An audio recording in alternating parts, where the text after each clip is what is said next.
ఈరోజు మన అంశం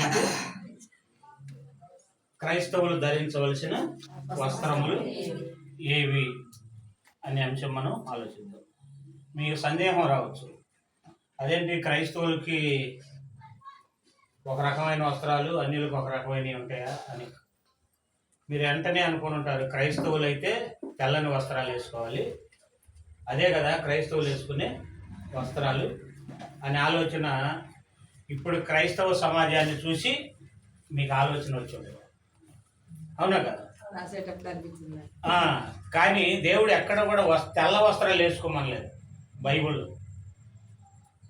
దేవుడు పైవేషాన్ని ఎప్పుడు చూడడు, అర్థమైందమ్మా? కాబట్టి ఇప్పుడు క్రైస్తవులందరూ తెల్లని వస్త్రాలు వేసుకుంటున్నారంటే అది వాళ్ళ ఇష్టం, వాళ్ళ ఇష్టాన్ని బట్టి, అవునా కదా? మరి క్రైస్తవులు వేసుకోవాల్సిన వస్త్రాలు ఏంటి అంటే, క్రైస్తవులు వేసుకునే వస్త్రాలు ఒక రకంగా ఉంటాయి, క్రైస్తవులు వేసుకునే వస్త్రాలు ఇంకో రకంగా ఉంటాయా? మరి క్రైస్తవులు కాని వాళ్ళు వేసుకున్న వస్త్రాలు ఏంటి?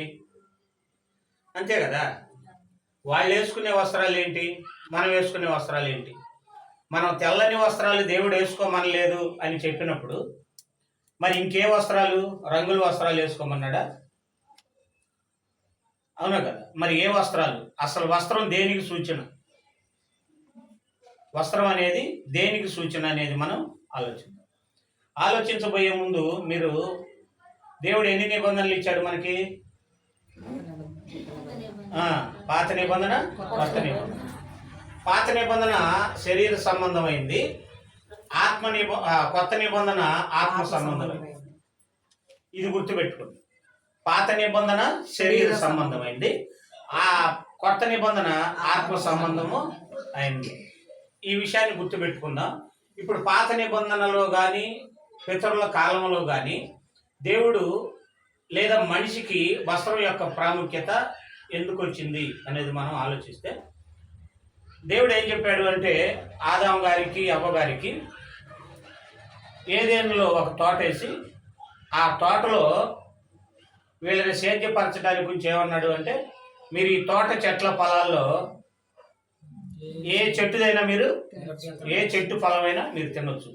అయితే తోట మధ్యలో ఒక చెట్టు ఉంది, అది మంచి చెడ్డల తెలివినిచ్చే చెట్టు. ఆ చెట్టు యొక్క వృక్ష ఫలాన్ని మీరు తినొద్దు అన్నాడు. ఎందుకు తినొద్దు అన్నాడు? మంచి చెడ్డల తెలివినిచ్చే చెట్టు అంట. అదేనమ్మా, మంచి చెడ్డల తెలివినిచ్చే చెట్టు వృక్షఫలం మీరు తినకూడదు అన్నారు. వీళ్ళు ఏం చేశారు? తిన్నారు, అవునా కదా?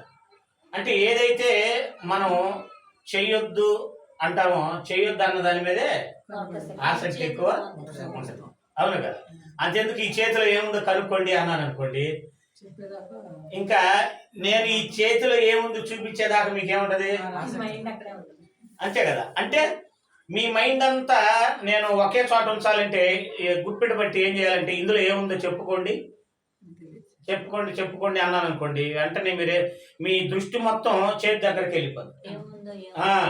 అలాగే అవ్వ ఆదాము గారికి కూడా మీరు పలానా చెట్టు ఫలం తినొద్దు అంటే వాళ్ళ ఆలోచన కూడా తింటున్నారు, కానీ అది ఇదంతా తింటున్నా బాగానే ఉంటుంది, అది ఎందుకు తినకుండా ఉండాలి?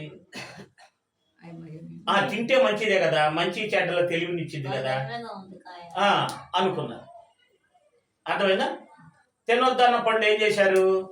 తిన్నారు. తినేసరికి ఏమైంది చూడండి.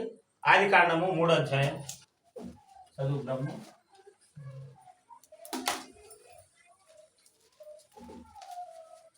3వ అధ్యాయం 7వ వచనం. వాళ్ళు తిన్నారు, ఆ సంగతి మనందరికీ తెలుసు. తిన్న తర్వాత ఏమైంది? దేవుడు తినొద్దన్నారు. తినేసరికి అప్పుడు వారిద్దరి కన్నులు తెరవబడిన. అది తిన్నప్పుడు ఏమైందంటమ్మా? అప్పుడు ఎప్పుడు? తిన్నప్పుడు వారిద్దరి కన్నులు తెరవబడిన.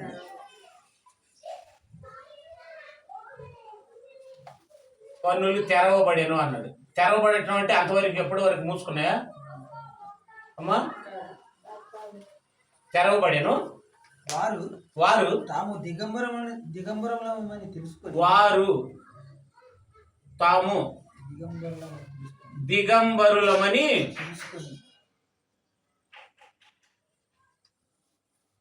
తెలుసుకొని. అర్థమైందా? అంటే పండు తినేసరికి ఏమైంది? దిగంబరులమని. అంటే ఏంటి? అప్పటి వరకు ఇద్దరికి బట్టలు లేకపోయినా తిరుగుతూ ఉన్నారు తోటలో. మీకు అర్థమైందమ్మా? ఎప్పుడైతే ఆ పండు తిన్నారో వెంటనే వాళ్ళ కళ్ళు మనోనేత్రాలు తెరవబడి వాళ్ళ వైపు చూసుకునేసరికి అరే నేను పురుషుణ్ణి, నువ్వు స్త్రీవి అనుకొని వాళ్ళకి ఏమనిపించింది? సిగ్గు ఏర్పడింది. మీకు అర్థమైందా? సిగ్గు అనేది వచ్చేసింది. వచ్చేసరికి ఏమైంది? దిగంబరులమని తెలుసుకొని అంజూరపు ఆకులు కుట్టి, అది జాగ్రత్తగా రండి, అంజూరపు ఆకులు కుట్టి తమకు కచ్చడములను చేసుకుని. తమకు కచ్చడం అంటే కచ్చడములను చేసుకునేది.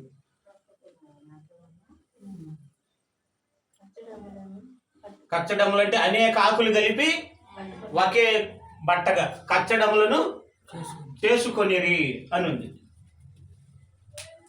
చేసుకొని ఏం చేసుకున్నారు? వస్త్రాలు కట్టుకున్నారు. దేవుడు కట్టుకోమన్నాడా? వీళ్ళే కట్టుకున్నారా? వీళ్ళే కట్టుకున్నారు. ఎందుకు కట్టుకోవాల్సి వచ్చింది? అది తినకపోతే ఏమి తెలియదు. అంటే తినేసరికి నువ్వు స్త్రీవి, నేను పురుషుణ్ణి, మనం ఒకళ్ళనొకళ్ళు చూసుకోకూడదని ఏమైపోయింది? శరీర సంబంధమైన చూపు వచ్చింది. అప్పుడు దాకా లేదు. ఒక సింహం ఆడసింహం మగసింహం ఎదురెదురు ఉంటాయి, సిగ్గుపడతాయా? సిగ్గుపడవు. ఎందుకని? వాటికి తెలియదు. అవునా కదా? ఏ జంతువు కూడా బట్టలు ఉండవు. కానీ నువ్వు ఆడ జంతువు, నేను మగ జంతువు అని సిగ్గుపడవు. కదా వినమ్మా? కానీ సిగ్గుపడే సందర్భం తెచ్చుకుంది ఎవరు? మనిషి. తినొద్దన్న పండు తినేసరికి శరీర సంబంధమైన చూపు వచ్చేసింది. అప్పుడు రాబట్టి ఏం అవసరమైంది? అది భలే చెప్పారు, బట్టలు అవసరమైంది. తినొద్దన్న చేసేసరికి కచ్చడాలు బట్టలుగా చేసుకున్నారు ఆకుల్ని. మీకు అర్థమైందా? తర్వాత సార్ ఆ చల్లపూటను ఆదామును అతని భార్యయు తోటలో సంచరించుచున్న దేవుడైన యెహోవా స్వరమును విని, అది దేవుడైన యెహోవా స్వరమును విని, దేవుడైన యెహోవా ఎదుటికి రాకుండా తోట చెట్ల మధ్యన దాగుకొనగా. అదిగో అంటే పండు తినొద్దన్న పండు తినేసరికి ఏమైపోయింది? దేవుణ్ణి చూడటానికి ధైర్యం లేదు. అప్పటి వరకు ఏం చూస్తున్నారు? ప్రతిరోజు దేవుణ్ణి చూస్తున్నారు. తినొద్దన్న పండు తినేసరికి ఏమైపోయింది? దేవుణ్ణి చూడటానికి ఏమొచ్చింది? ఇద్దరి మధ్యలో సిగ్గు. వీళ్ళు తప్పు చేసేసరికి దేవుణ్ణి చూసే ధైర్యం లేకుండా పోయింది. మీకు అర్థమైందా? అందుకని ముందు కచ్చడాలు కట్టుకున్నారు. తర్వాత దేవుడు అడిగితే ఏమన్నారు? చదవండి. దేవుడైన యెహోవా ఆదామును పిలిచి నువ్వు ఎక్కడున్నావా? అందుకు అతడు నేను తోటలో నీ స్వరము వినినప్పుడు దిగంబరిగా ఉంటిని గనుక భయపడి దాగుకుంటున్నాను. అది భయపడి ఏం చేశాడు? దాక్కున్నాడు. ఎందుకు భయపడ్డాడు? కచ్చడాలు కట్టుకున్నాడు కదా. ఇప్పుడు దేవుడి దగ్గరికి మొండి మాలతో వెళ్ళొచ్చు, కానీ సిగ్గు తెలిసిపోయింది కదా. ఇప్పుడు పసిపిల్లలు ఉన్నారు, ఏం చేస్తారు? అమ్మ దగ్గరకు రావడానికి. అబ్బాయికి ఎన్నేళ్ళు? 3 ఏళ్ళు 4 ఏళ్ళు అనుకోండి. అమ్మ దగ్గరకు అంతే వస్తాడా? సిగ్గుతో బట్టలు వేసుకొని వస్తాడా? అంతే వస్తాడు అమ్మ దగ్గరికి. కానీ ఎదిగిన తర్వాత బట్టలు వేసుకొని వస్తాడు. అంటే వీళ్ళు కూడా ఏ విషయంలో ఎదిగారు? ఎదిగేమనుకున్నారు? అమ్మో దేవుడి దగ్గరకు బట్టలు లేకుండా వెళ్తే ఎలాగా? అలాగని బట్టలు ఇవ్వయ్యా అంటే మనం పండు తిన్న సంగతి తెలిసిపోద్దని దాక్కున్నారు. అసలు పండు తినకపోతే సిగ్గు తెలిసేది కాదు, సిగ్గు తెలియకపోతే బట్టలు వచ్చేది కాదు, బట్టలు రాకపోతే దేవుడితో ఫేస్ టు ఫేస్ మాట్లాడుకునేవాడు. అంటే తప్పు చేయటం వల్ల ఏమొచ్చింది? సిగ్గు తెలిసేసరికి వాళ్ళ సిగ్గును కాపాడుకోవడానికి బట్టలు అవసరమైనవి. తర్వాత దేవుడి దగ్గరికి వెళ్ళటానికి అంటే పాపం అడ్డం వచ్చింది. అవును కదా, దేవుడికి అర్థమైంది. ఎందుకు తిన్నావు అనేసరికి మనకు తెలుసు, దేవుడి మీదనే నువ్వు ఇచ్చిన స్త్రీ తినమంటే తిన్నాను. మరి అప్పుడు కచ్చడాలు బలంగా ఉంటాయా? ఇది మనుషులు చేసుకున్న కచ్చడాలు. మరి దేవుడిస్తే 21వ వచనం చదువు. దేవుడైన యెహోవా 3వ అధ్యాయం 21వ వచనం. దేవుడైన యెహోవా దేవుడైన యెహోవా ఆదాముకును అతని భార్యకును, అదిగోండి, ఆదాముకును అతని భార్యకును చర్మపు చొక్కాయిలను చేయించి, అతని భార్యకును చర్మపు చొక్కాయిలను చేయించి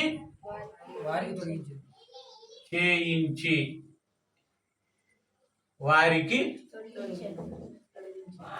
తొడిగించెను. ఎవరు చేత చేయించాడు? అర్థమైందా? అంటే చేయించాడు అంటే అప్పటికి ఎవరున్నారు? అవాదం కాకుండా ఎవరో ఉన్నారు అనుకుంటారు చాలా మంది. సరే, అది వేరే మ్యాటర్, తర్వాత చూద్దాం. ఆదాముకును అతని భార్యకును చర్మపు చొక్కాయిలను చేయించి వారికి తొడిగించను. చర్మపు చొక్కా. ఇప్పుడు ఆకుల చొక్కా మంచిదా? బలంగా ఉంటుందా? చర్మపు చొక్కా బలంగా ఉంటుందా? ఏమా? చర్మపు చొక్కా బలంగా ఉంటుంది. అంటే మనిషి చేసుకునేది ఎప్పటికీ శాశ్వత కాలం ఉండదు. దేవుడు చేసింది శాశ్వత కాలం ఉండదు. అందుకని దేవుడు ఏం చేశాడు అంటే దీనికి కూడా రాబోయే కొత్త నిబంధనలో సూచనగా దేవుడు ఏం చేశాడు అంటే ఇది మనుషులు పెట్టుకున్న వస్త్రాలు, సిగ్గును కాపాడుకునేది. ఇది శాశ్వత కొంతకాలమే, కానీ ఈ చొక్క శాశ్వత కాలం ఉండడానికి సూచన. అందుకని చర్మపు చొక్కా ఎన్ని సంవత్సరాలు వేసుకోవచ్చు? ఎన్ని సంవత్సరాలు వేసుకోవచ్చు. చిరిగిపోద్ది, చీకిపోద్ది అంటానికి అది పత్తితో చేసింది కాదు. అర్థమైందమ్మా? పత్తితో చేసింది కాదు. ఇప్పుడు ఈ వస్త్రాలు మళ్ళీ చదువు అదేమాట. దేవుడైన యెహోవా ఆదామునకును అతని భార్యకును చర్మపు చొక్కాలను చేయించి వారికి తొడిగించెను. అప్పుడు దేవుడైన యెహోవా, ఇదిగో మంచి చెడ్డలను ఎరుగునట్లు ఆదాము మనలో ఒకని వంటి వాడు ఆయన. అది చాలే వద్దు. 30వ అధ్యాయం కీర్తన 12వ వచనం. కీర్తన 30వ అధ్యాయం 12. నీవు నా గోనె పట్టె విడిపించి. గోనె పట్ట కూడా ఏంటది? బట్టలే. ఇప్పుడు గోనె పట్ట ఎప్పుడు వేసుకుంటాం? నినివే పట్టణస్తులు అమ్మా గోనె పట్ట కట్టుకొని ఎక్కడ కూర్చున్నారు? బూడిదలో కూర్చున్నారు. ఎందుకు కూర్చున్నారు? వాళ్ళు తప్పు చేసినందుకు పశ్చాత్తాపంతో రాజవస్త్రాలు తీసి మంచి వస్త్రాలు తీసేసి గోనె పట్ట కట్టుకున్నారు. మీకు అర్థమైందా? గోనె పట్ట కట్టుకున్నారు అంటే గోనె పట్టకు ఎవరైనా నిలుస్తారా? అందుకే వీధిలో అడుక్కునే వాళ్ళు ఏం చేస్తారు? పేపర్లతో కప్పుకుంటారు. బట్టలు లేకపోతే గోనె పట్టను ఏం చేస్తారు? కప్పుకుంటారు. మీకు అర్థమైందా? అంటే గోనె పట్ట అనేది కూడా వస్త్రమే, కానీ ఆ వస్త్రం ఎవరు వేసుకుంటారు? చదువు, ఇప్పుడు చదువు. 12. నీవు నా గోనె పట్ట విడిపించి. నీవు నా గోనె పట్ట విడిపించి సంతోష వస్త్రము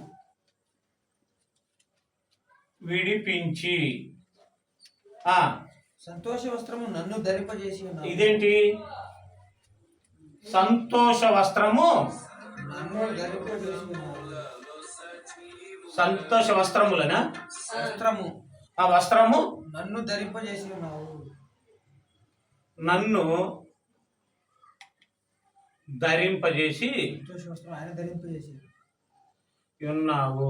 చదువు మళ్ళీ క్లియర్గా. నీవు నా గోనె పట్ట విడిపించి సంతోష వస్త్రము నన్ను ధరింపజేసి ఉన్నావు అన్నాడు. ఇప్పుడు వస్త్రాలు ఎన్ని? గోనె పట్ట ఒకటి, తర్వాత సంతోష వస్త్రము ఒకటి అన్నది. ఇక్కడ ఎన్ని వస్త్రాలు చూస్తున్నాం మనం? కచ్చడాలు, చర్మపు చొక్క, గోనె పట్ట, సంతోష వస్త్రం. అంటే వస్త్రాల్లో కూడా సంతోష వస్త్రాలు, బాధ వస్త్రాలు ఉంటాయా? ఉంటాయి. ఎందుకంటే ఇదిగో బాధ వస్త్రం, బూడిదలో కూర్చున్నాడు. బూడిదలో కూర్చునేది ఎవరు? తప్పు చేసిన వాళ్ళు కదా, లేదా పేదవాళ్ళు, లేదా దరిద్రులు. మీకు అర్థమైందమ్మా? అంటే బూడిదలు, నినివే పట్టణస్తులు బూడిదలు కూర్చున్నారు గోనె పట్ట కట్టుకొని. అంటే వాళ్ళు గోనె పట్ట కట్టుకోవడానికి ఆ అవకాశం ఎందుకు వచ్చిందంటే తప్పు చేశారు కదా. అర్థమైనా?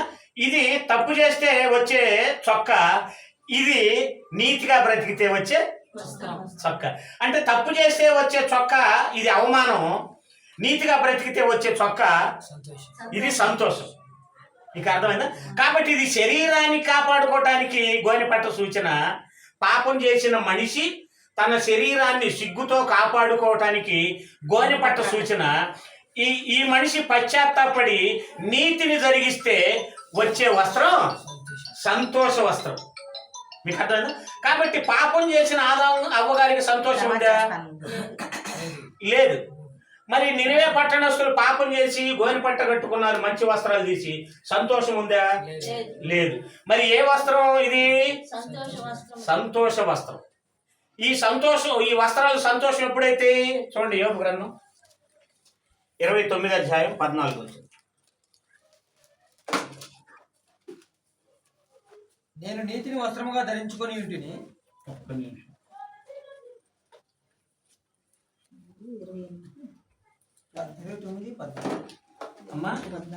యోబు గ్రంథము 29:14. ఇప్పటి వరకు ఎన్ని వస్త్రాలు చూసాం? 4 వస్త్రాలు చూసాం. 4లో చర్మపు చొక్క దేవుడిచ్చింది, సంతోష వస్త్రం దేవుడిచ్చేది, కచ్చడములు ఎవరు మనం పాపం చేయటం వల్ల వచ్చింది. తర్వాత ఈ గోనె పట్ట ఎప్పుడు వచ్చింది? తప్పు చేయటం వల్ల వచ్చింది. కాబట్టి గోనె పట్ట శాశ్వతంగా ఉంటుందా? ఉండదు. చర్మపు చొక్క శాశ్వతంగా ఉంటుంది. కచ్చడం ఆకులతో చేసింది శాశ్వతంగా. అంటే మనుషులు చేసుకున్నవి పాపం వల్ల వచ్చినాయి, దేవుడిచ్చింది మనల్ని సిగ్గు నుంచి కాపాడుకోవటానికి ఇచ్చినవి. అవే రక్షణతో కూడుకుంది. మీకు అర్థమైందా? రక్షణతో కూడుకుంది. అంటే దేహానికి దేవుడిచ్చిన వస్త్రాలు రక్షణ ఇస్తాయి. ఆకేం రక్షణ ఇస్తుంది? ఏమా గోనె పట్ట ఏమో రక్షణ ఇస్తుంది. ఇప్పుడు మనం గోనె పట్ట కట్టుకొని వీధిలోకి వెళ్ళామనుకోండి, ఏమంటారు? ధనవంతుడు అంటారా? అందరూ పట్టు వస్త్రాలు వేసుకొని మంచి కద్దరు వేసుకొని వెళ్ళామనుకోండి, ఏమంటారు? గొప్ప వ్యక్తి. ఇంట్లో తినడానికి లేకపోయినా బట్టలు చూసి ఏమనుకుంటారు? ఎవరు? నా గురించి మీకు తెలీదు, నేనేం చేశా? కద్దరు వస్త్రాలు వేసుకున్నా, ఏమనుకుంటారు? పోయాను ఎవరు? డబ్బున్నాయి. అంటే వస్త్రాన్ని బట్టి మనకేమొస్తుంది? విలువ.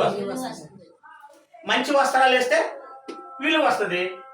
గోనె పట్ట కట్టుకున్నా, లేదా కచ్చడాలు కట్టుకున్నా, లేదా రేటు తక్కువ వస్త్రాలు వేసుకుంటే చిన్న చూపు. మీకు అర్థమైందా? అంటే వస్త్రాన్ని బట్టి మనిషికి ఏముంటది? విలువ ఉంటుంది. అందుకని విలువ ఉన్న వస్త్రం ఏంటో ఇక్కడ యోబు గారు చెబుతున్నాడు.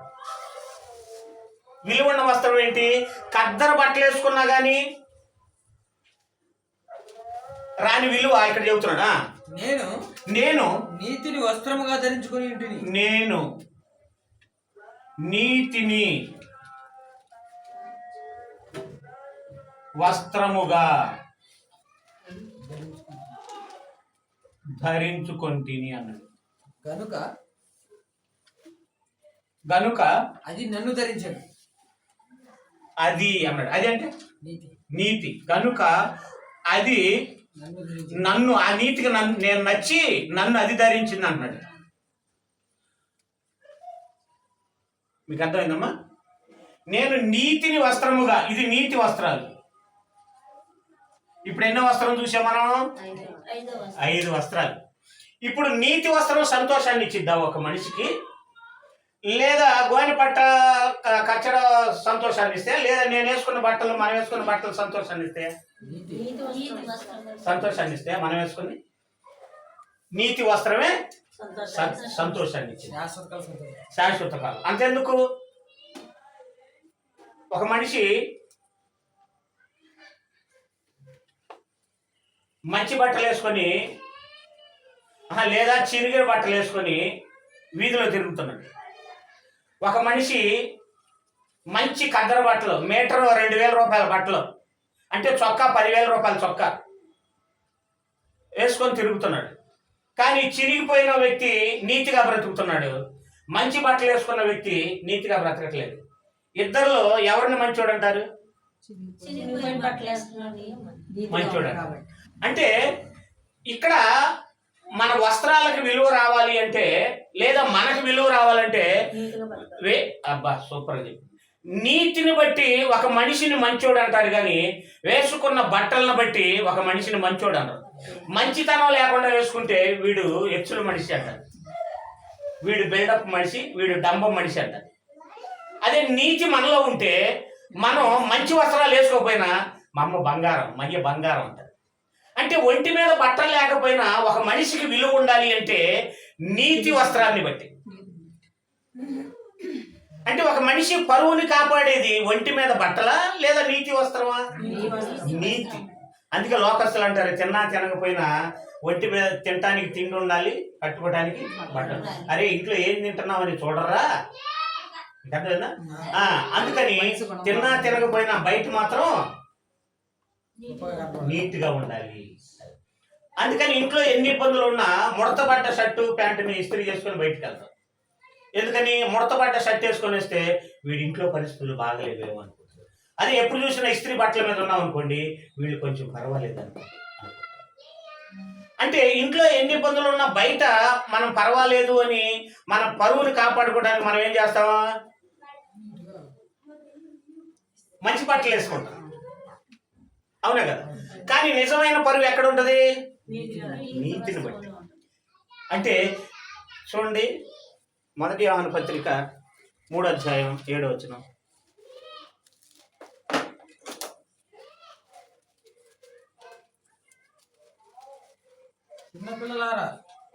చిన్నపిల్లలారా 3వ అధ్యాయం 7వ వచనం. చిన్నపిల్లలారా ఎవనిని మిమ్మును మోసపరచనీయకుడి. చూడండి ఏమన్నాడు, చిన్నపిల్లలారా. చిన్నపిల్లలు అంటే ఏంటమ్మా? చిన్నపిల్లలతో చెబుతున్నాడా యోహాను గారు? చిన్నపిల్లలారా ఎవనిని మిమ్మును మోసపరచనీయకుడి. మిమ్మును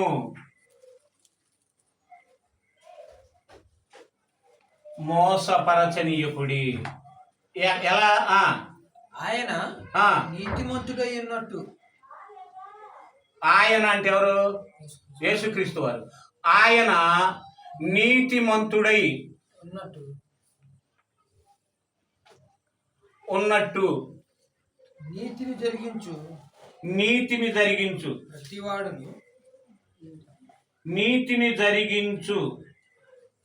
ప్రతివాడు నీతిమంతుడు అన్నాడు. అర్థమైందా? నీతిని జరిగించు ప్రతివాడు ఎవరు? నీతిని జరిగించడం అంటే ఆజ్ఞలు పాటించాలి. ఏదైనా తోటలో దేవుడు పలానా చెట్టు ఫలం తినొద్దు అన్నాడు, తినకుండా ఉంటే నీతి, తింటే పాపం. అంటే అవ్వ ఆదాము గారు ఆ పండు తినకుండా ఉంటే వాళ్ళు నీతిమంతులుగా ఉండేవాళ్ళు. పండు తినటం వల్ల ఏమొచ్చింది? పాపం వచ్చింది. పాపం వల్ల ఏమొచ్చింది? సిగ్గు వచ్చింది. సిగ్గు పోయింది, పరువు పోయిందా లేదా? అంటే అప్పుడు పాపం చేస్తే మనోనేత్రాలు లేనించబడి దేవుడి దగ్గరకు రావడానికి ఏమైపోయింది? ధైర్యం చాలా, భయం వేసింది, పరువు పోయింది దేవుడి దగ్గరికి. ఒకప్పుడు డైలీ తండ్రితో గడిపినట్టు గడిపేవాళ్ళు, తర్వాత పండు తినటం వల్ల ఏమైపోయింది? ఇదైపోయింది. అలాగే మనం దానివల్ల పరువు పోయింది. ఇప్పుడు ఏమంటున్నాడు యోహాను గారు? చిన్నపిల్లలారా ఎవరిని మిమ్మును మోసపరచనీయకుడి అన్నాడు. మోసపరచనీయకుడి అన్నాడు. ఏ మోసం? నీతిని జరిగించకుండా చేస్తారంట. పాస్టర్లు ఏం చేస్తారంట? చర్చికి వెళ్తున్నప్పుడు వీళ్ళు నీతిని జరిగిస్తున్నారా జరిగించట్లేదా, నీతిగా బ్రతుకుతున్నారా బ్రతకట్లేదా అని పాస్టర్లు ఏం చేస్తారు తెలుసా? మోసం చేస్తారంట. మీకు అర్థమైందా? మోసం చేస్తారంట. ఎందుకని? ఆయన నీతిమంతుడు యేసుక్రీస్తు వారు. మరి ఆయన నీతిమంతుడని ఎరిగిన మనం ఏం చేయాలి? నీతిని జరిగించాలి. ఏంటి ఆ నీతి? మొట్టమొదటిది నిన్ను వలె నీ పొరుగు వారిని ప్రేమించడం. మరి సంఘాన్ని ప్రేమించుకోవడం అంటే పాస్టర్ గారు ఏం చేస్తాడంట? యేసుక్రీస్తు నీతిమంతుడే గాని వచ్చిన వాళ్ళని నీతిని జరిగించనీయకుండా ఏం చేస్తాడంట? ఈయన అడ్డుపడి వాళ్ళని మోసం చేస్తాడంట. మనం ఏమనుకో తెలుసా? పెద్ద పాస్టర్ గారు అండి, చాలా మంది వస్తున్నారు ఆయన దగ్గర. అంటే నీతిని జరిగిస్తున్నాడా? నీతిని జరిగిస్తున్నాడో లేదో చూస్తున్నాడా? అంటే నీతిని జరిగించకుండా ఎన్ని వేల మంది ఉన్నా, ఎన్ని లక్షల మంది ఉన్నా దైవజనుడు మోసపరుస్తున్నట్టు లెక్క. దైవజనుడు ఏం చేస్తున్నట్టు? మోసపరుస్తున్నట్టు లెక్క. అందుకనే ఉన్నాడు, చిన్న పిల్లలారా ఎవరిని మిమ్మల్ని మోసపరచనీయకుడి.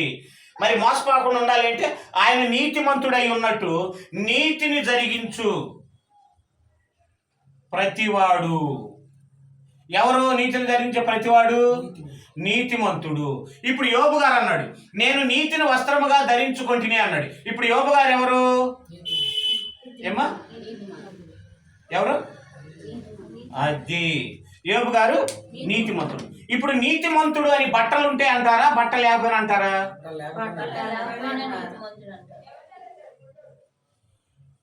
ఒంటి మీద ప్యాంటు చినిగినా నీతిమంతుడు అంటారు. అంటే బట్టలు, ఒక మనిషికి పేరు రావాలి అంటే బట్టలను బట్టా, క్రియలను బట్టా? క్రియలను బట్టి. అవునా కదా? క్రియలను బట్టి.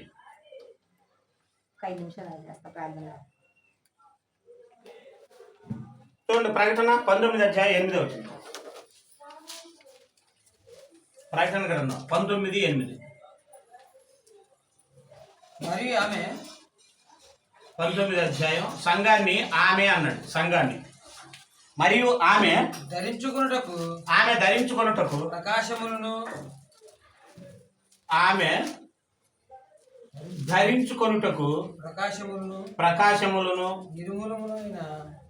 నిర్మలములైన ధరించుకొనుటకు ప్రకాశములను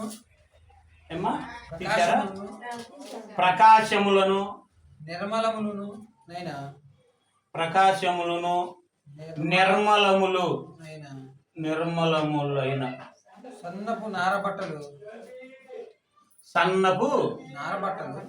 సన్నపు నారబట్టలు ఆమెకి ఇయ్యబడింది. ఎవరికి? సంఘానికి. సన్నపు నారబట్టలు ఆమెకు. అంటే ఎవరు ఆమె? అంటే సంఘం. సంఘం స్త్రీయే కదా. యేసుక్రీస్తు ఎవరు? పురుషుడు. సంఘానికి భర్త ఎవరు? ఆయనే కదా. అందుకని సంఘాన్ని ఏమన్నాడు తెలుసా? ఆమె అన్నాడు. ఆమెకి ఏమి ఇవ్వబడ్డాయంట? సన్నపు నారబట్టలు. ఆమెకు సన్నపు నారబట్టలు ఆమెకి ఇవ్వబడిను. అంతేనా? అవి సన్నపు నారబట్టలు అన్నాడు. ఈ నారబట్టలు ఏంటి? అవి పరిశుద్ధుల నీతి క్రియలు. పరిశుద్ధుల నీతి క్రియలు. అది పరిశుద్ధుల నీతి క్రియలు. నీతి క్రియలు అంటే సన్నపు నారబట్టలు అనగానే బట్టలు అనుకోకూడదు మనం. దాన్ని అలంకారంగా వాడాడు దేవుడు. అర్థమైందమ్మా? సంఘానికి, సంఘంలో ఉన్న వాళ్ళకి ఏమి ఇచ్చాడంట? ఆ సంఘం ధరించుకొనడానికి ప్రకాశములను నిర్మలములనైన సన్నపు నారబట్టలు ఆమెకి ఇయ్యబడిను. అవి, ఆ బట్టలు పరిశుద్ధుల నీతి క్రియలు. ఇప్పుడు క్రైస్తవుల బట్టలు ఏంటి చెప్పండి? సూపర్ చెప్పారు. అర్థమైందా? అంటే క్రైస్తవుడు ధరించుకోవాల్సిన బట్టలు ఏంటి? అది నీతి. యేసుక్రీస్తు వారు అమ్మ విలువ గల బట్టలు వేసుకున్నాడా? లేదు. విలువ గల బట్టలు వేసుకోవాలి. ఆయన తక్కువ రకం బట్టలు వేసుకుంటే తీసి ఎగతాళి చేయడానికి ఏం చేశారు తెలుసా? సన్నపు నార వస్త్రాలు తొడిగించారు. మీకు తెలుసా? యేసు ప్రభు వారి ఒంటి మీద విలువైన బట్టలు లేవు. నేను యూదులకు రాజుని అన్నందుకు నువ్వు రాజువా? ఒంటి మీద సరైన బట్టలు లేవు, నువ్వు నీ ముఖం అని చెప్పి ఏం చేశారు తెలుసా? అందరూ ఎగతాళిగా ఉన్న బట్టలు తీసి పక్కనేసి సన్నపు నార వస్త్రాలు తొడిగించారు. తీర్పు అయిపోయిన తర్వాత మళ్ళీ వాటిని తీసేసి మళ్ళీ తన బట్టలే నరికేసేసారు. మీకు అర్థమైందా? అంటే ఏం చేశారు? లోకానుసారంగా ఎగతాళి చేశారు. నీ ఒంటి మీద బట్టలు లేవు కానీ రాజు అని చెప్పుకుంటున్నావా అని. ఇప్పుడు ఏ రాజు? ఆత్మ సంబంధమైన రాజా, భౌతిక సంబంధమైన రాజు? అది హృదయాలను ఏలే రాజు, శరీరాలను ఏలే రాజు కాదు. శరీరాలను ఏలడానికి రాజులు బోలెడు మంది ఉన్నారు, కానీ హృదయంలో చెడు అనేది ఏం చేస్తుంది? మనల్ని ఏలుతుంది. అర్థమైందా? దుర్మార్గం అనేది ఏలుతుంది మనకి. కాబట్టి మనలో ఉన్న ఆ చెడ్డ క్రియల్ని మనల్ని ఏలకుండా చేయటానికి వచ్చిన రాజు ఆయన. రాజు అనే కంటే రారాజే బెటర్. మీకు అర్థమైందమ్మా? కాబట్టి ఆయన మన హృదయాలను ఏలటానికి వచ్చిన రాజు. మన హృదయం ఆత్మ సంబంధమైందా, భౌతిక సంబంధమైందా? ఆత్మ సంబంధమైన దానికి ఆత్మ సంబంధమైన రాజు. కాబట్టి ఆయన నీతిని జరిగించినట్టు, అర్థమైందా? ఆయన నీతిమంతుడై ఉన్నట్టు నీతిని జరిగించు ప్రతివాడు నీతిమంతుడు. అందుకని యోబు గారు ఇప్పుడు ఎవరు? నేను నీతిని వస్త్రముగా ధరించుకుంటుని, అది నన్ను ధరించను అన్నాడు. ఇప్పుడు యోబు గారు ఎవరు? నీతిమంతుడు. అంటే మనకి పరువు ఎప్పుడు పది చెప్పండి? సూపర్. నీతిని జరిగించినప్పుడు, దేవుడి దగ్గరకు వచ్చి ఎప్పుడైతే మనం నీతిని జరిగించమో అప్పుడే మన పరువు పోయింది. వస్త్రాలు లేనట్టే లెక్క. వస్త్రాలు వేసుకున్న దేవుడి దృష్టికి ఏం లేనట్టు అమ్మా? చూడండి 2వ అధ్యాయం 12వ వచనం. అది 12 ఫిలిప్పీ చూడండి 2:12.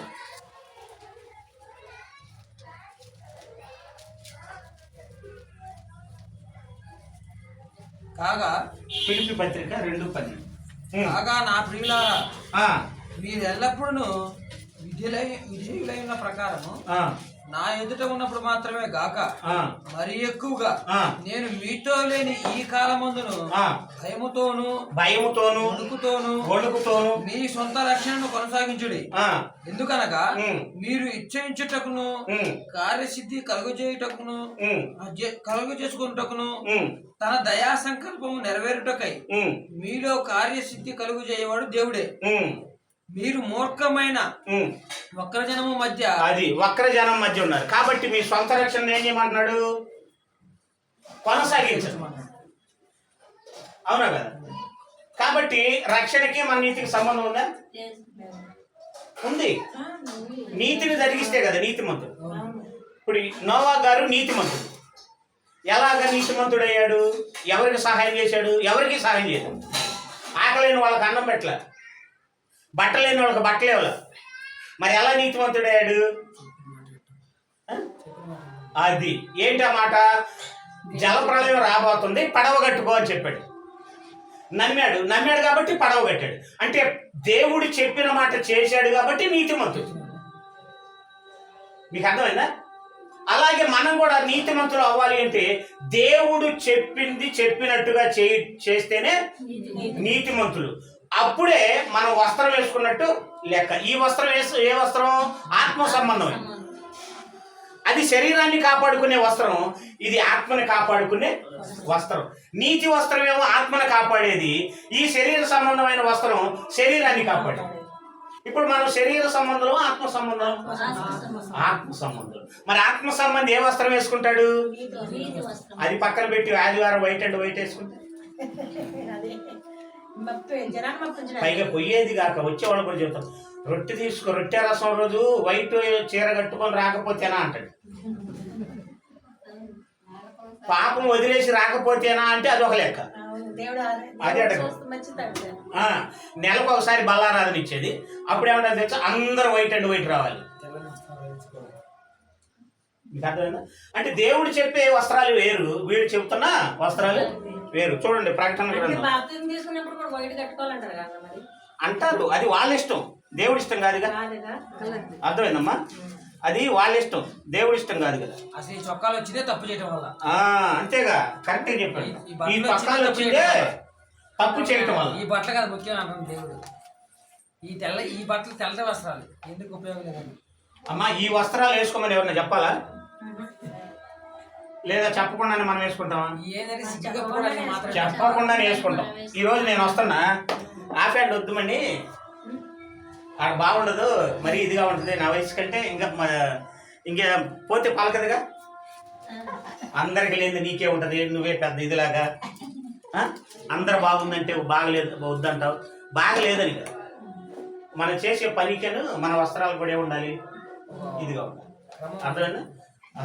ఇట్టాగా ఇదనమాట. అంటే బట్టల మీద అంత శ్రద్ధ పెట్టింది. పైగా నువ్వు వేసుకో, నీకు ఇష్టమైతే నాకెందుకు ఇది కానీ. అంటే వేసుకోవటం తప్పని కాదు నేను అనేది. నా వృత్తికి నేను ఒక ఇదిలో పద్ధతిలో ఉండాలి కదా. ఇది అంతే కదా, అంతే. అట్టాగనమాట. చూడండి ప్రకటన. అంటే బట్టల మీద అంత శ్రద్ధ ఉన్నప్పుడు ఆత్మ సంబంధమైన బట్టల మీద ఉండాలి కదా.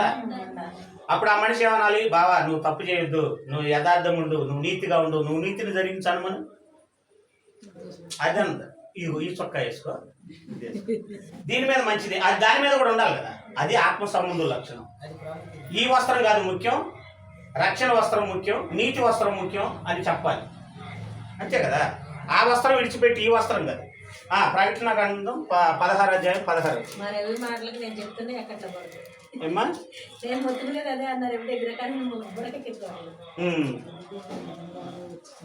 16 అధ్యాయం 16 వచ్చింది. ఇదిగో నేను దొంగ వలె వచ్చుచున్నాను. ఇదిగో నేను దొంగ వలె వచ్చుచున్నాను. తాను దిగంబరుడుగా జాగ్రత్తగా. యేసు ప్రభు రెండోసారి వస్తున్నాడంట. వచ్చేటప్పుడు ఏమన్నాడు తెలుసా? నేను దొంగ వలె వచ్చుచున్నాను, తాను దిగంబరుడుగాను సంచరించుచున్నందున. దిగంబరుడుగా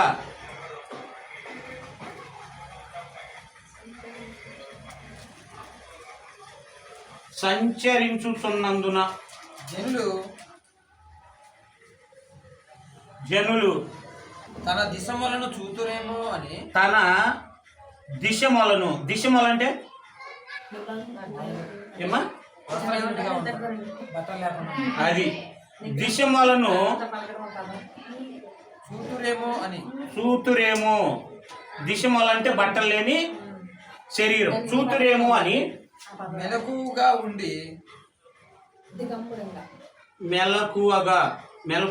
ఉండి తన వస్త్రము కాపాడుకునేవాడు ధన్యుడు. తన వస్త్రమును కాపాడుకునేవాడు ధన్యుడు. అమ్మా మీరు ప్రశ్నించుకుంటా చదవాలి. వస్త్రమును కాపాడుకునేవాడు అంటే చినకుండానా? అంటే చినకుండా మాయకుండా కాపాడుకునేవాడు ధన్యుడా? అబ్బా సూపర్. అది నీతి తప్పకుండా. అంటే నీతి తప్పితే ఏమన్నాడు ఇక్కడ చూడండి. తాను దిగంబరుడు అంటే ఎవరు? బట్టలు లేనివాడు.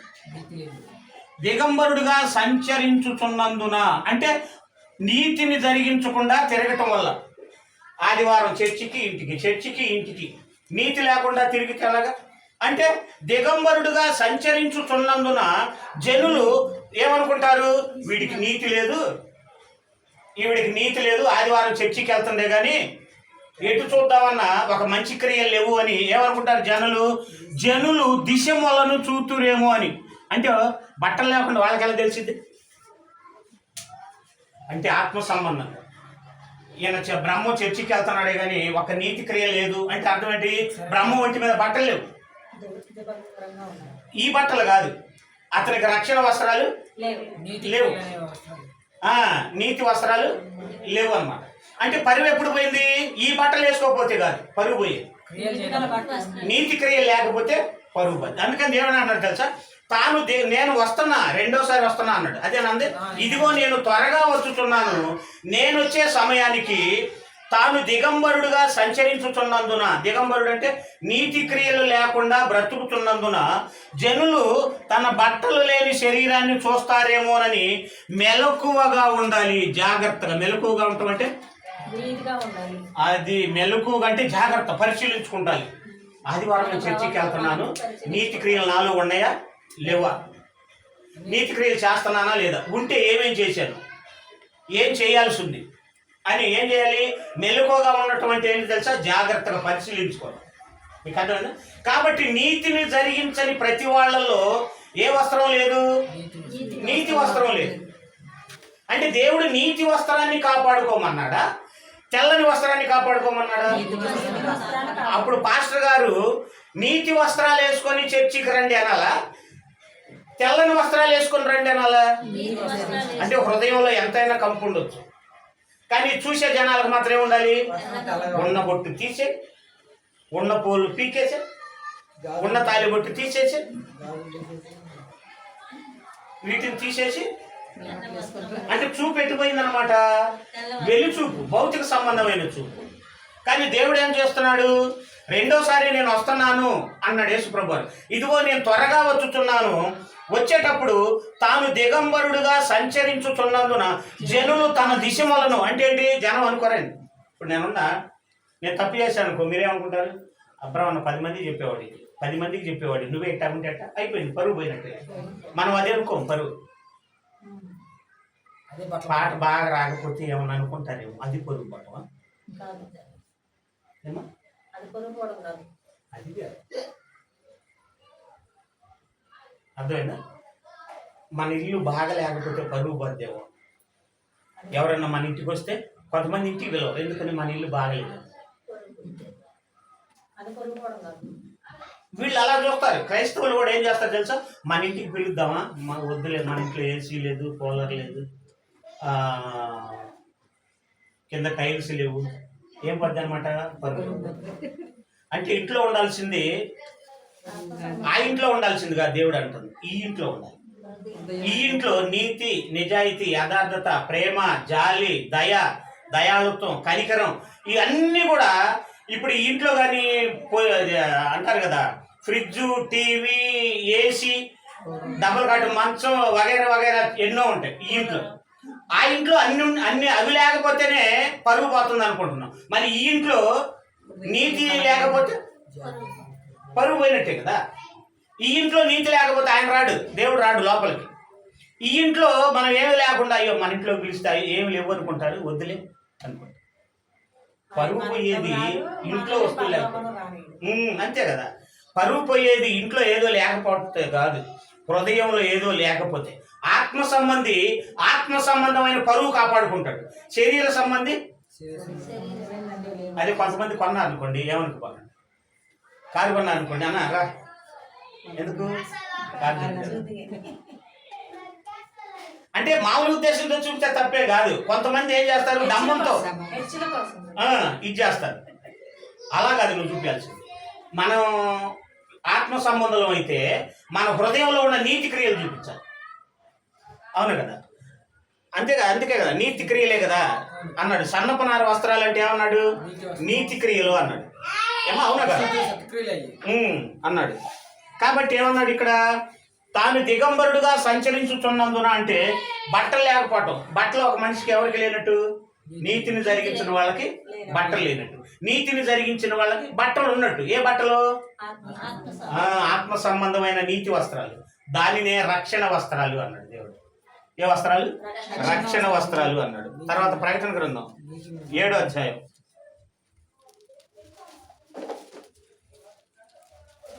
13-14. పెద్దలలో ఒకడు, అమ్మ అర్థమవుతుందా మీ బట్టల గురించి? 13-14. పెద్దలలో ఒకడు తెల్లని వస్త్రము ధరించుకున్న వీరెవరు? పెద్దలలో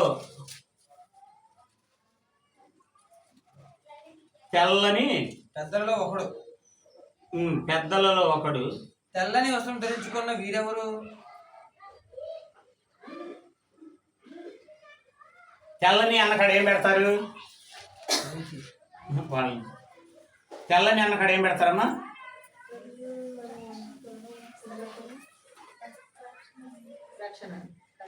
నీతి. తెల్లని వస్త్రము ధరించుకున్న వీరెవరు? ఎక్కడి నుండి వచ్చిరని నన్ను అడిగాను. వీరెవరు ఎక్కడ నుండి వచ్చిరని నన్ను అడిగాను. పెద్దలో ఒక అతను ఎక్కడ నుండి వచ్చిరి అని నన్ను అడిగాను.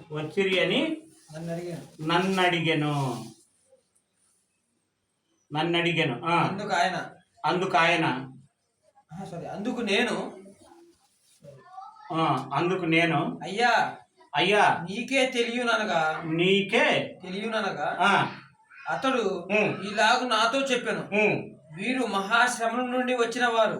అది అందుకు ఏమంటున్నాడు, వీరు మహాశ్రమం నుండి వచ్చిన వారు. మహాశ్రమల నుండి వచ్చినవారు వచ్చినవారు వచ్చినవారు గొర్రెపిల్ల రక్తములో వచ్చినవారు గొర్రెపిల్ల రక్తములో గొర్రెపిల్ల రక్తములో గొర్రెపిల్ల రక్తములో తమ వస్త్రములను ఉదుక్కొని గొర్రెపిల్ల రక్తములో తమ వస్త్రములను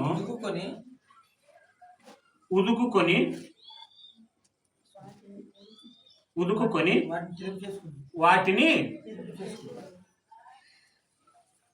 వాటిని తెలుపు చేసుకున్నారా, చేసుకునిరి అన్నాడు. అంటే గొర్రెపిల్ల రక్తములో రక్తంలో ఉతికితే ఎట్టాగుంటాయి, మరి వీళ్ళే ఎలా చేసుకున్నారంట, చూడండి, పెద్దలలో ఒకడు తెల్లని వస్త్రములు ధరించుకున్న వీరెవరు, ఎక్కడ నుండి వచ్చిరి అని నన్ను అడిగిన యోహాను గారిని అడిగారంట. అందుకు నేను, వీరు మహాశ్రమల నుండి వచ్చిన వారు గొర్రెపిల్ల రక్తములో తమ వస్త్రములను ఉతుకుకొని వాటిని తెలుపు చేసుకొనిది అన్నాడు. ఇప్పుడు గొర్రెపిల్ల రక్తం ఎర్రగుంటదా తెల్లగుంటదా? మరి ఎర్ర రక్తంలో ఉతుక్కుంటే ఎలా ఉండాలి వస్త్రాలు? మరి వీళ్ళు ఎలా చేసుకున్నారంట, ఇదిగో తెలుపు చేసుకున్నారంట. సూపర్ చెప్పారు. అది అది అది పరిశుద్ధం చేసుకున్నారు. అంటే గొర్రెపిల్ల రక్తంలో వాళ్ళ పాపాలు కడుక్కున్నారు. నేను పాపినయ్యా, నేను నీతిమంతుడు కాదయ్యా, దుర్మార్గుడినయ్యా, దుష్టున్నయ్యా, నువ్వు తెలియక ముందు నా అంత దుర్మార్గుడు ఎక్కడా లేడయ్యా అని పశ్చాత్తాపడి, నీ కుమారుడి రక్తం వల్ల నా పాపాలు కడిగయ్యా, నన్ను నీతిమంతుడిగా చెయ్యయ్యా అని వాళ్ళు ఒప్పుకొని బాప్తిసం తీసుకున్నాక గొర్రెపిల్ల రక్తంలో తమ వస్త్రాలు ఉతుక్కున్నారు. ఎలాగ బాప్తిసం పొందారు. రోమా 5:9 అంటాడు, ఇప్పుడు ఆయన రక్తం వల్ల నీతిమంతులుగా తీర్చబడి అని. అర్థమైందా? అంటే ఆయన రక్తం వల్ల నీతిమంతులుగా తీర్చబడటమే వస్త్రాన్ని ఏం చేసుకోవటం, తెలుపు చేసుకోవటం.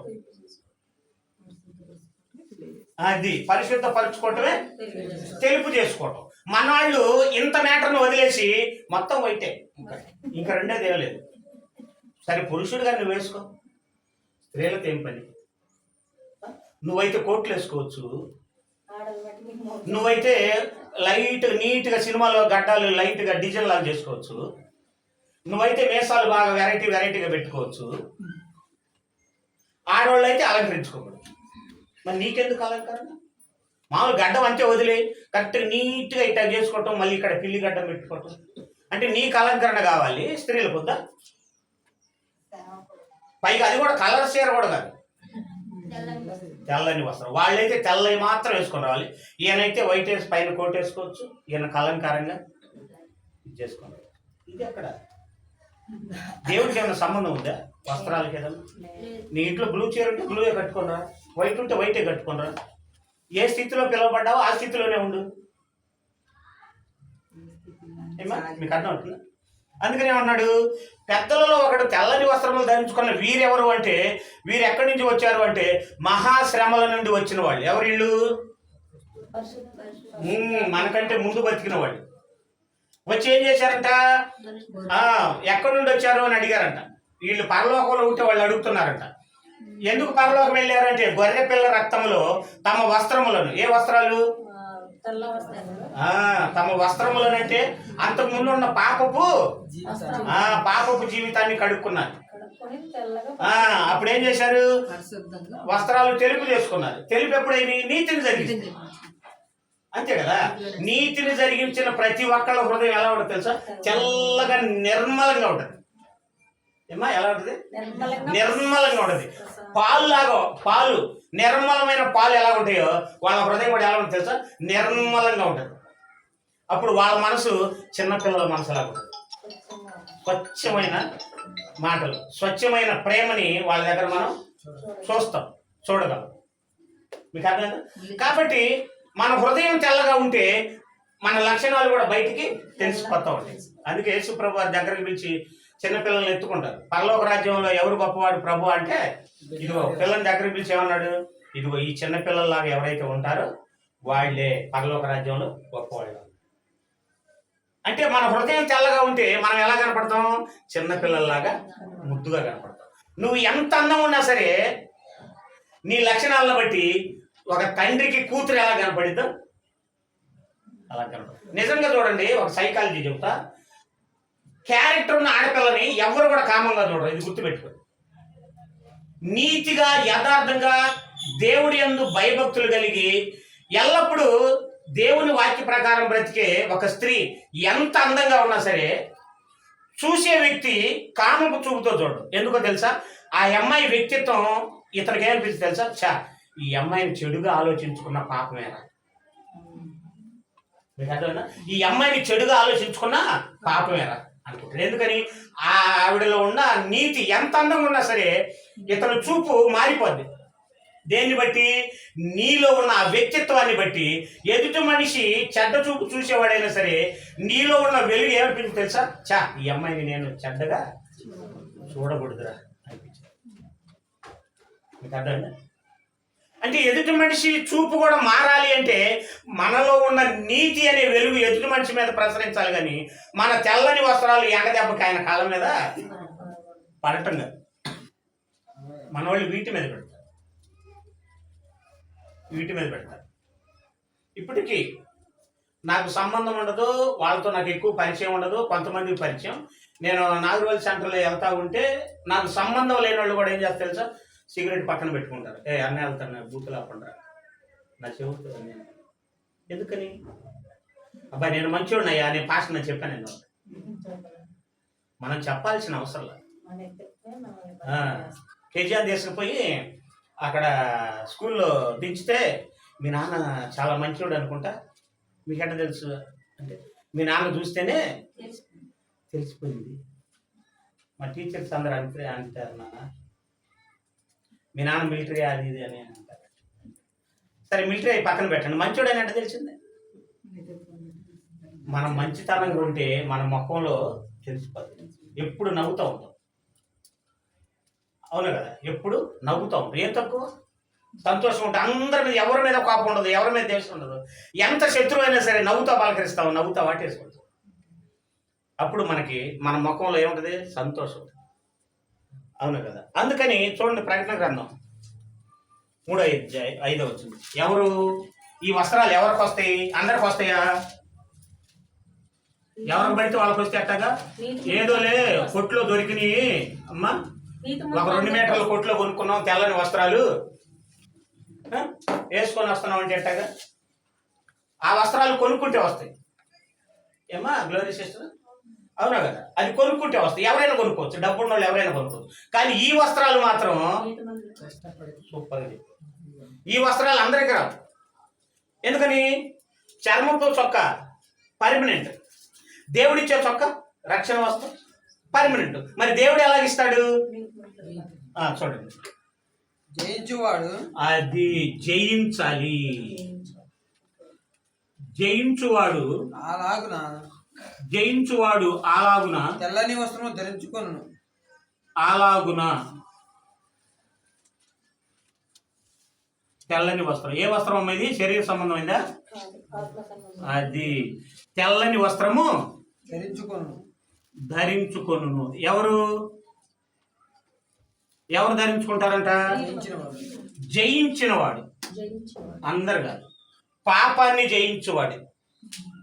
యేసు ప్రభు ఏం జయించాడు? పాపాన్ని జయించాడు, మనల్ని గెలుచుకున్నాడు. అవునా కదా? ఎక్కడున్నాడు? తండ్రి సింహాసనం మీద కూర్చొని ఉన్నాడు. అందుకని జయించువాడు తెల్లని వస్త్రాలు ధరించుకుంటాడు. మన వాళ్ళు తెల్లని వస్త్రాలు అనగానే మిషన్ దగ్గరికి వెళ్ళి ఇంకా ఈ జయించువాడు ఏం చేస్తాడంట? ఆదివారం వైట్ వేసుకుంటాడా? కాదు. జయించువాడు ఏం జయించాలి? నాకు ఇంద్రశిష్యుడు అంటే పడదు, కానీ నా సహనంతో గెలుచుకోవాలి. నాకు సుశీలం శిష్యుడు అంటే పడదు, నా మీద వ్యతిరేక భావం. ఏం చేయాలి? గెలుచుకోవాలి. నాది తప్పైందమ్మా అని. అంటే ఏం చేయాలి? అందరినీ జయించాలి, గెలుచుకోవాలి. మనం అంటే శత్రువులుగా ఉన్న వాళ్ళు సైతం ఏం చేసుకోవాలి? జయించుకోవాలి.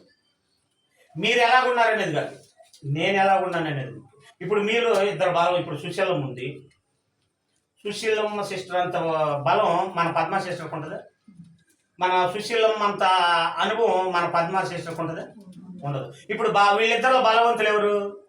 సుశీలమ్మ సిస్టర్. ఇప్పుడు బలవంతురాలు సుశీలమ్మ సిస్టర్ కాబట్టి పద్మ సిస్టర్ని ఏం చేయాలి? నేను బలవంతురాలని కాబట్టి నన్ను అపార్థం చేసుకుంది పద్మ, పద్మ నాదే తప్పులే అని చెప్పి ఏం చేయాలి? పద్మని సంపాదించుకోవాలి. అప్పుడు పద్మ సిస్టర్ ఏమన్నది? అక్క నాదేలే తప్పు, నాకు అంత అనుభవం రాలేదక్క, నేను నిన్ను అంత తొందరపడి మాటన్నా, నన్ను అంత ప్రేమగా చూశావు, ఏమైపోద్ది? సంపాదించుకుంటుంది, జయించింది. సూపర్, ఆత్మను సంపాదించుకుంది, పద్మాన్ని సంపాదించుకుంది. అంటే శత్రువు అనుకున్న మనిషిని కూడా ఏం చేసింది? సంపాదించుకుంది. ఎందుకని? బలవంతురాలు కాబట్టి. మీకు అర్థమైందా? కాబట్టి ఇక్కడ జయించాలి. యేసు ప్రభు శత్రువులను ప్రేమించాడా లేదా? ప్రేమించాడు. సిలువ మీద ఉన్న దొంగలు కూడా ఏమనుకున్నారు తెలుసా? పట్టించినప్పటి నుంచి ఆయన పక్కనే ఉన్నారు. కానీ ఎంత చిత్రహింసలు పెడుతున్నా వాళ్ళని పన్నెత్తి ఒక మాట అనలేదు. చివరికి సిలువ మీద ఉండి కూడా ఒక్క మాట కూడా అనకపోయేసరికి దొంగలకి ఏమనిపించిందో తెలుసా? అరే మనం దొంగలం అయ్యి ఉండి కూడా ఈ స్థితిలో ఉంటే ఏ పాపం చేయను ఆయన ఇలాంటి శ్రమ అనిపిస్తున్నాడు. ప్రభువా, నువ్వు రెండోసారి నీ రాజ్యంతో వచ్చినప్పుడు నన్ను గుర్తు చేసుకోగలవంటే, నా రాజ్యంతో వచ్చేటప్పుడు కదయ్యా, ఈ రోజే నేడే నాతో పాటు పరదేశుకురా అంటే సిలువ మీద ఉన్న దొంగను ఏం చేసుకున్నాడు? సంపాదించుకున్నాడు. ఎలా సంపాదించుకున్నాడు? సహించుకొని. పట్టించినప్పటి నుంచి కూడా ప్రాణం పోయేంత వరకు ఒక్కళ్ళని కూడా ఒక్క మాటల్లో అది చూసి సిలువ మీద ఉన్న దొంగలు కూడా ఒకటికి మారు మనసు వచ్చింది. అయ్యా ప్రభువా, నీ రాజ్యంతో వచ్చినప్పుడు నన్ను గుర్తు చేసుకుంటావు అంటే, రాజ్యంతో వచ్చిందా కాదు, ఇప్పుడే ఈ రోజే. అంటే మనం కూడా ఏమనుకోవాలి తెలుసా? మనం ఎంతమందిని జయిస్తున్నాం అనేది ఆలోచించుకోవాలి. కానీ వాళ్ళు నాతో పలకట్లేదు, నేను వాళ్ళతో పలకలేదు. వాళ్ళు బలహీనలే కానీ నువ్వు బలవంతురాలు, వాళ్ళు బలహీనలే కానీ నువ్వు బలవంతుడుగా. మరి నువ్వు బలవంతుడు అయినా నేను సంపాదించుకోవాలి. వినే వాక్యాన్ని అదే కదా. సంపాదించుకున్నావంటే నువ్వే వస్త్రం వేసుకున్నావు? నీతి వస్త్రం. రక్షణ అనేది నేనేం చేస్తుంది? నడిపిస్తుంది. ఆనాడు నోవహు గారి కుటుంబం నీళ్ళలో మునిగిపోకుండా ఎలాగైతే పడవ కాపాడిందో, అలాగే ఈరోజు నీ నీతి అనేది, నీ రక్షణ అనేది కొనసాగిస్తావు. కానీ క్రైస్తవుల్లో ఈ నీతి వస్త్రానికి విలువ ఇచ్చేవాళ్ళే. ఆదివారం వచ్చిందంటే వీటికి విలువ ఉండే, మంచిగా వేసుకోండి, మీకు ఇష్టం వచ్చినంత నీట్గా ఉండండి, కాదనట్ల. కానీ లోపల ముఖ్యమైన ఆ వస్త్రానికి అది వాటికి ఇచ్చి వీటికి ఇవ్వండి. అవునా కదా? అందుకని ఏమన్నాడు? చదువు. జయించువాడు అలాగున తెల్లని వస్త్రములు ధరించుకొను. తెల్లని వస్త్రములు ధరించుకొను. జీవగ్రంథములో నుండి అతని పేరు ఎంత మాత్రమును తుడువ పెట్టక. అబ్బా, జీవగ్రంథములో నుండి అతని పేరు ఎంత మాత్రమును తుడవ పెట్టక నా తండ్రి ఎదుటను ఆయన దూతల ఎదుట. పేరు తుడపడంట. ఎందుకని? జయించినాక తుడపడు ఆయన. నా తండ్రి ఎదుటను దేవదూతల ఎదుటను అతని పేరు ఒప్పుకొందును. అది నేను ఒప్పుకుంటా. ఎందుకని? జయించాడు. జయించి ఏం చేశాడు? ఏ వస్త్రాలు వేసుకున్నాడు? ఏ వస్త్రాలు? ఇది ఆత్మ సంబంధమైన శరీర సంబంధం. ఏమా జయించిన వాళ్ళు ఎవరు? ఆత్మ సంబంధం. ఆత్మ సంబంధాలు ఏ బట్టలు వేసుకుంటారు? ఆత్మ సంబంధం. శరీర సంబంధులు శరీర సంబంధమైన బట్టలు వేసుకుంటారు. ఆత్మ సంబంధులు ఆత్మ సంబంధమైన బట్టలు వేసుకుంటారు. అదే కాబట్టి ఏదైనా తోటలో అవ్వాదాం పాపం చేస్తే ఏమొచ్చినాయి? ఒంటి మీదకి బట్టలు వచ్చినాయి. బట్టలు దేనికి గుర్తు? సిగ్గుని కప్పుకోవడానికి. బట్టలు లేదనుకోండి సిగ్గుపాది కదా. అవునా? చూడండి, యెషయా గ్రంథం 20వ అధ్యాయం ముగించుకుందాం. యెషయా గ్రంథం 20వ అధ్యాయం ముగించుకుందాం. 4వ వచనం.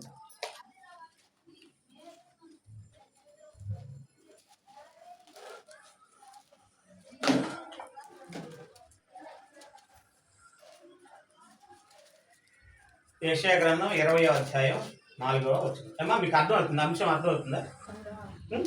అది గుర్తుపెట్టు. దేవుడు ఎందుకంటే పాత నిబంధన శరీర సంబంధమైంది. శరీర సంబంధమైన దాంట్లో ఏ బట్టలకు విలువిచ్చాడు? శరీర సంబంధమైన చట్టం, ధర్మశాస్త్రం.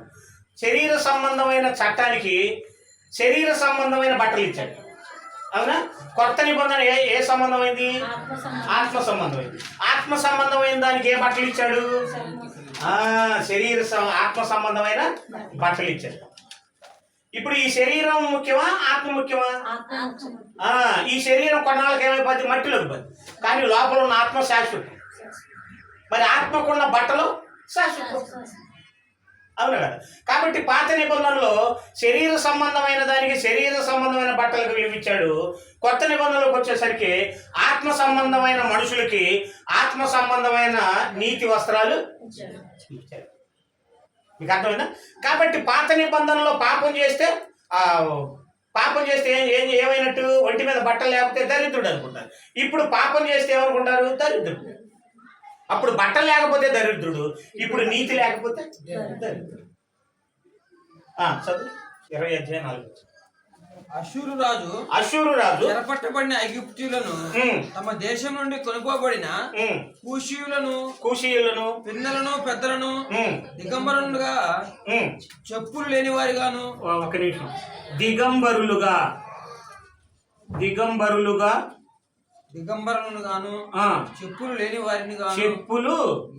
గాను చెప్పులు లేని వారిని గాను పట్టుకొని పోవును. ఐగుప్తీయులకు అవమానమగునట్లు పిరుదుల మీది అదిగో అవమానమగునట్లు అన్నాడు. మీకు అర్థమైందా? అవమానమగునట్లు అంటే అవమానం వచ్చేటట్లు పిరుదుల మీద వస్త్రములను పిరుదుల మీద వస్త్రములను ఆయన తీసివేసి వస్త్రములను తీసివేసి అంటే అప్పుడున్న వాళ్ళ మీద పిరుదుల మీద వస్త్రములు తీసేస్తాను అన్నాడు. మీకు అర్థమైందా? అంటే ఒంటి మీద బట్టలు ఏం చేస్తాను అన్నాడు దేవుడు. తీసేస్తే ఏమైపోద్ది? అవమానం కదా. ఏమ్మా? అవమానం కదా. అవమానం. ఒక స్త్రీని నడి రోడ్డు మీద బట్టలు తీస్తే అవమానం. ఒక పురుషుడికి నడి రోడ్డు మీద బట్టలు తీసేస్తే అవమానం. కానీ క్రైస్తవులకు ఏది అవమానం? మొన్న ఒరిస్సా రాష్ట్రంలో ఒక పాస్టర్ గారికి పాస్టమ్మ గారి బట్టలు తీసేశారు. పూర్తిగా తీసేసి ఊరేగించారు. వాళ్ళ పరువు పోయిందా? ఏం పోయింది? వాళ్ళంతటా వాళ్ళు పాపం చేస్తే పోయినాయి. అపవాదం కాదు. మనం పాపం చేస్తే ఆ లెక్క వేరే. మనంతటా మనం విప్పుకుంటే సినిమా హీరోయిన్స్ లాగా అది పరుగు పోయినట్టు. కానీ భక్తి హీరోలు ఏం చేశారు? బట్టలు తీశారు. అమ్మా మీకు బట్టలు తీశారు కాబట్టి మీరు నరకానికి పోయి అంటాడా దేవుడు? అమ్మా వివరిస్తాడు అంటాడా? వాళ్ళకి ఏమి ఇచ్చాడు దేవుడు? రక్షణ ఇచ్చాడా? లేదు. రక్షణ ఇచ్చాడా? ఇచ్చాడు. అది బట్టలు తీసిన వాళ్ళు నరకానికి వెళ్తారు. బట్టలు తీయించుకున్న వాళ్ళు నరకానికి వెళ్ళరు. ఎందుకని? వాళ్ళ పరువు బాగా. బట్టలు తీసిన వాడికి సిగ్గు. అక్కడ నీతిమంతుల బట్టలు తీసిన వాడు సిగ్గుపడతాడు. నీతిమంతుల బట్టలు తీసిన వాడు సిగ్గుపడాలి. నీతిమంతుడు బట్టలు తీసినందుకు సిగ్గుపడ్డు. మరి నీతిమంతుడు దేనికి సిగ్గుపడతాడు? నీతిని చేయకపోతే సిగ్గుపడతాడు. నీతిని జరిగించకపోతే సిగ్గుపడతాడు. అంటే క్రైస్తవులుగా మనకు రావాల్సిన సిగ్గు దేన్ని బట్టి అంటే వాక్యం విని కూడా వాక్య ప్రకారం బ్రతకనప్పుడు సిగ్గుపడతాం. ఎవరో భక్తిహీనులు వచ్చి మన బట్టలు కూడా తీశారు అంటే మనకి సిగ్గే ఉండదు. నేనేమైనా పాపం చేశానా అనే ధైర్యం ఉంటుంది. మరి ఎప్పుడు అంటే వాళ్ళు బట్టలు తీసినందుకు బూతులు తిడతాం చూడు, అప్పుడు మన పరుగు పోయినట్టు. వాళ్ళు బట్టలు తీశారని బూతులు తిడతాం, తిరగబడతామే, అప్పుడు మనం పరుగు పోయినట్టు. మీకు అర్థమైందా? అలాగనుకుంటే అపోస్తులను ఎంత భయంకరంగా కొట్టారో తెలుసా? ఎంత హింసించారో తెలుసా? నడి రోడ్డు మీద పిచ్చి వాళ్ళని కొట్టినట్టు కొట్టారు. స్టెఫన్ గారిని అయితే రాళ్ళతో కొట్టి పరిగెత్తుంటే రాళ్ళతో కొట్టారు ఊరు బయటికి. స్టెఫన్ గారి పరుగు పోయిందా? స్టెఫన్ గారి పరుగు పోలా. కొట్టిన వాళ్ళ పరుగు పోయింది, రాళ్ళతో కొట్టిన వాళ్ళ పరుగు పోయింది. అంటే నీతిమంతుడికి బట్టలు కూడా తీసిన నీతిమంతుడు పరివెంపదు. మరి నీతిమంతుడు పరివు ఎప్పుడు పోద్ది? నీతిగా బ్రతకనప్పుడు, లేదా హింసించే వాళ్ళ మీద తిరగబడినప్పుడు. మీకు అర్థమైందమ్మా? ఇప్పుడు యేసు ప్రభు వారిని కపటంతో సిలువేశారు, చిత్రహింసలు పెట్టి సిలువేశారు. యేసు ప్రభు పరుగు పోయిందా? పరుగు పోతే మనం అందరం ఇప్పుడు అయ్యా నా ప్రభువా అని ఎందుకు అనుకుంటా? ఒంటి మీద బట్టలు తీసేశారు. యేసు ప్రభు తీసి పిచ్చోడా నువ్వు రాజు అంటారా? సరే రాజు అయితే ఇదిగో ఈ వస్త్రాలు వేసుకొని ఎగతాలు చేశారు. పరుగు పోయిందా? పరుగు పాల ఏమొచ్చింది? పరుగు వచ్చింది. ఎలా వచ్చింది? తిరిగి ఒక మాట కూడా అనలే వాళ్ళు. నీతి, శత్రువులను ప్రేమించు, హింసించే వారి కొరకు ప్రార్థన చేయి, కుడి చెంప మీద కొడితే ఎడమ చెంప చూపించు. ఇది నీతి. ఆ నీతి యూదుల మీద చూపించాడు కాబట్టి యేసు ప్రభు బట్టలు తీసినా ఏం కాలేదనమాట, పరుగు పోలేదు. మీకు అర్థమైందమ్మా? యేసు ప్రభు బట్టలు తీసిన పరుగు పోయింది అనుకోవాలి యేసు ప్రభు. అలాగే మనం కూడా మన ఒంటి మీద బట్టలు లేనందుకు కాదు పరుగు పోయేది. చర్చికి వెళ్తున్నాడు రా, ఈ ఒంటి మీద బట్టలు లేవు అనుకుంటారు. మరి మనం పరుగు పోయేది ఎప్పుడు? వాక్యానుసారంగా బ్రతకనప్పుడు, నీతిగా బ్రతకనప్పుడు. అంటే ఆత్మ సంబంధులు అయితే దేని మీద మనసు పెడతారు? నేను నీతిని జరిగిస్తున్నానా లేదా. ఎప్పుడైతే మనం తెలిసి జరిగించమో అప్పుడే మన బట్టలు లేనట్టే లెక్క. దేవుడి దృష్టికి ఎలా కనపడుతున్నాం? బట్టలు లేని వాళ్ళుగా కనపడతాం. ఆ తర్వాత వాక్యం తెలిసిన వాళ్ళకి ఎలా కనపడతావు? బట్టలు లేని వాళ్ళుగా